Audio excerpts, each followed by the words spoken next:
Assalamualaikum warahmatullahi wabarakatuh. Perkenalkan, nama saya Indawati dengan stambuk A1N120.092. Di video kali ini saya akan membawakan beberapa materi, yaitu satu, peran para pedagang besar di Afrika. Peran para pedagang besar di Afrika yaitu melalui jalur Sultra yang secara finansial penting dan rute perdagangan rempah-rempah diblokir oleh Kesultanan Utsmaniyah yang sekitar pada tahun 1453 dengan jatuhnya Kekaisaran Bizantium yang memacu eksplorasi yang awalnya termotivasi oleh pelaut-pelaut memutari Afrika dan memicu zaman penjelajahan. Lanjut lagi, pengertian kolonialisme dan imperialisme. Kolonialisme berasal dari kata kolonus yang berarti petani, pada mulanya petani-petani. Yunani pindah dari negaranya yang tandus ke daerah yang subur. Sedangkan imperialisme berasal dari bahasa Latin yaitu imperium yang berarti perintah-perintah. Istilah tersebut pertama kali digunakan oleh Inggris pada tahun 1870 dan 1855. Dan secara istilah, imperialisme berarti sebagai suatu usaha untuk memperoleh hubungan yang erat antara bagian-bagian kerajaan Inggris dan negeri induk, baik hubungan aturan maupun mengadakan perjanjian politik dan militer. Selanjutnya kita lanjut di konflik-konflik yang berkembang di Afrika, yaitu ada krisis Ethiopia, yang dimana faktor penyebabnya yaitu kemiskinan, yang dimana kondisi geografi yang kurang baik, infrastruktur yang kurang memadai, pertumbuhan penduduk yang pusat, dan bencana kelaparan. Ada lagi krisis Fasoda, yang dimana krisis ini terjadi pada tahun 1898, krimas dari sengketa wilayah antara Inggris dan Prancis dan Afrika Timur, di mana membawa Inggris dan Prancis ke ambang perang, tetapi berakhir ke diplomatik untuk Inggris. Dan ada lagi krisis Maroko, di mana letak Maroko yang sangat strategis pada akhirnya justru tanah menjadi incaran bagi negara-negara Eropa yang tengah gencar-gencarnya meluaskan kekuasaan khususnya wilayah di Afrika.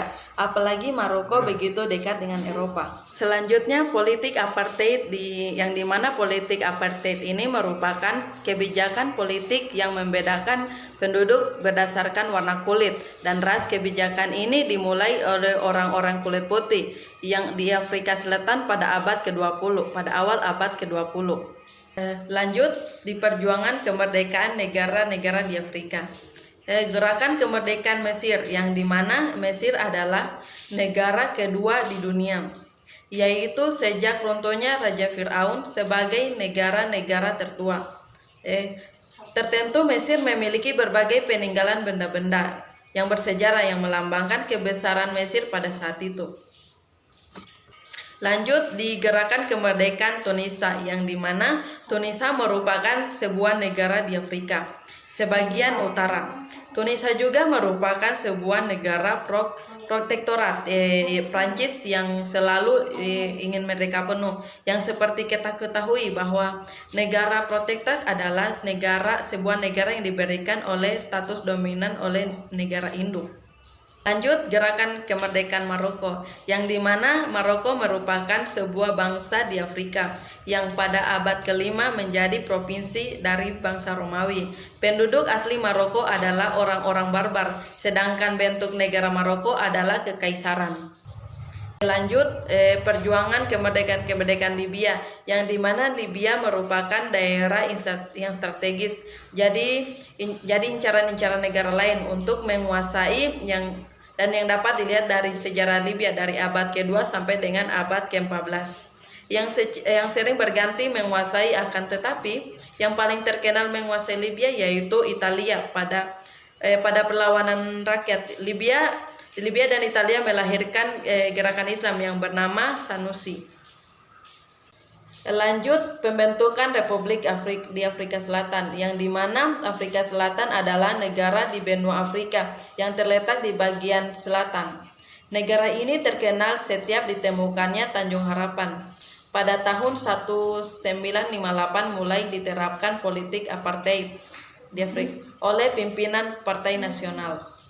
Lanjut lagi masalah yang dihadapi di Afrika Selatan pasca kemerdekaan, yaitu munculnya berbagai perjalanan baru seperti masalah politik yang dimana di Afrika sulit tercapai satuan nasional ya, karena sejak awal Afrika terdiri dari berbagai macam ras, suku, dan serta kelompok etnis.